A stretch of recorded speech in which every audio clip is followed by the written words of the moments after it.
పరీక్ష సరిగ్గా రాయలేదని, love failure అయిందని, లేదంటే ఇంట్లో ఆర్థిక సమస్యలతో ఉక్కిరిబిక్కిరై ప్రాణాలు తీసుకుంటున్న జన్మ గురించి మన వార్తలో చూసాం. కానీ రోబో సైతం ఆత్మహత్య చేసుకుంటుందని మీరు ఎప్పుడైనా అనుకున్నారా? ఏంటి బ్రదర్, రోబో ఎక్కడైనా సూసైడ్ చేసుకుంటుందా అని అనకండి. నేను అలానే అనుకున్నా, కానీ ఇది నిజం. ఈ వీడియో లాస్ట్ వరకు చూసి కామెంట్ చేయండి.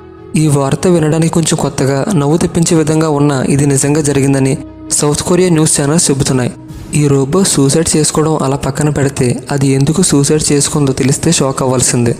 అయితే సౌత్ కొరియాలో రోబోల సేవలను ఎక్కువగా ఉపయోగిస్తారు. ఎలా అంటే అక్కడ ప్రజలు నివసించే ఇళ్ల నుంచి వాళ్ళు వర్క్ చేసే ఆఫీస్ వరకు ఈ రోబోట్స్ ఉంటాయి. ఈ రోబోట్స్ని ఎక్కువ ఆఫీసులో యూజ్ చేస్తూ ఉంటారు. ఇప్పుడు మనం చెప్పుకోబోతున్న రోబోట్ కూడా ఆఫీసులో వర్క్ చేసే రోబోటే.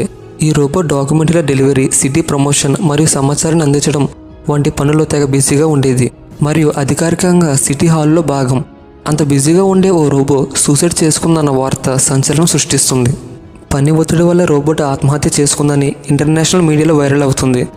అయితే లాస్ట్ వీక్ థర్స్డే గూమి నాజర్ సిటీ కౌన్సిలింగ్ భవనంలో ఈ రోబో సూపర్వైజర్గా బాధ్యతలు ఉండగా ఉన్నట్టుండి ఆగిపోయి వింతగా ప్రవర్తించి గుండ్రంగా తిరిగి మెట్లపై నుంచి దూకి చనిపోయిందని ప్రత్యక్ష సాక్షులు చెబుతున్నారు.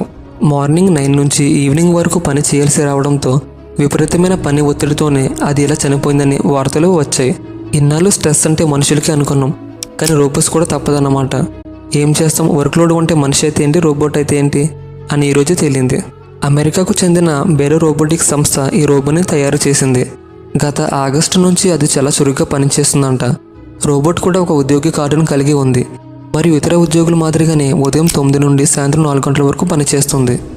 కానీ ఒకే అంతస్తుకు పరిమితం చేయబడిన చాలా రోబోటుల మాదిరిగా కాకుండా ఇది ఒకే ఫ్లోర్లో కాకుండా లిఫ్ట్లో తిరుగుతూ వేరు అంతస్తుల పనులు చక్కబెట్టగలదు. ఇలాంటి రోబోట్ మెట్లపై నుంచి పొరపాటున దూకిందా, లేదంటే సాంకేతిక లోపమా, లేదంటే మరేదైనా సమస్య అనే కోణంలోనే దర్యాప్తులు కొనసాగుతుంది. అయితే సిటీ కౌన్సిల్ అధికారులు పగిలిపోయిన రోబోట్ ముక్కలను విశ్లేషణ కోసం త్వరగా సేకరించి కంపెనీకి పంపారు. అయితే దాని అస్థిర ప్రవర్తన వెనుక కారణం ఇప్పటికీ అస్పష్టంగానే ఉంది.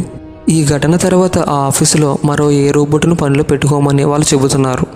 అయితే సౌత్ కొరియాలో రోబోట్ల సేవలు అత్యధికం. ఇంటర్నేషనల్ ఫెడరేషన్ ఆఫ్ రోబోటిక్స్ ప్రకారం సౌత్ కొరియాలో ప్రతి 10 మంది ఉద్యోగులకు ఒక పారిశ్రామిక అవసరాలు రోబోట్ను ఉపయోగిస్తున్నారు. ప్రపంచవ్యాప్తంగా పారిశ్రామిక రోబోట్ల వినియోగంలో దక్షిణ కొరియా టాప్లో ఉంది. ఇప్పటి వరకు సౌత్ కొరియాలో 3 లక్షలకు పైగా రోబోట్స్ ఉన్నాయి. వీటిలో ఎక్కువ రోబోట్స్ని ఫుడ్ తయారు చేయడానికి, అందించడానికి యూజ్ చేస్తున్నారు. అలాగే హాస్పిటల్లో హెల్ప్ చేయడానికి కూడా యూజ్ చేస్తారు.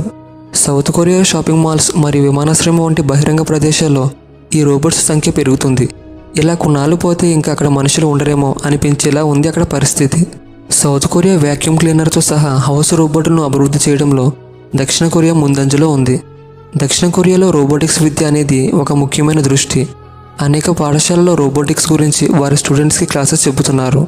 వాళ్ళకి చెప్పే ఎడ్యుకేషన్లో ఇది కూడా ఒక పార్ట్.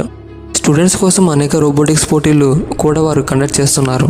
ప్రపంచంలో అత్యల్ప జనన రేటు ఉన్న దక్షిణ కొరియా కార్మికుల కొరతను తగ్గించడంలో సహాయపడడానికి దక్షిణ కొరియా ప్రభుత్వం 2021 నుండి దేశం యొక్క రోబోటిక్ మార్కెట్ను దాదాపు 4 రెట్లు పెంచింది. రోబోట్ సూసైడ్ చేసుకోవడం ఇదే మొదటిసారి కాదు. 2017లో వాషింగ్టన్ డీసీలో పనిచేస్తున్న స్టీవ్ అనే సెక్యూరిటీ రోబోట్ ఫౌంటైన్లో మునిగిపోవడం ద్వారా ఆత్మహత్యతో మరణించినట్లు నివేదించబడింది. అయితే తదుపరి విచారణలో రోబోట్ జారిపడి నీటిలో మునిగిపోయిందని తేలింది. ఈ వీడియో మీకు నచ్చినట్టయితే లైక్ చేసి, షేర్ చేసి, సబ్స్క్రైబ్ చేసుకోండి ఫ్రెండ్స్.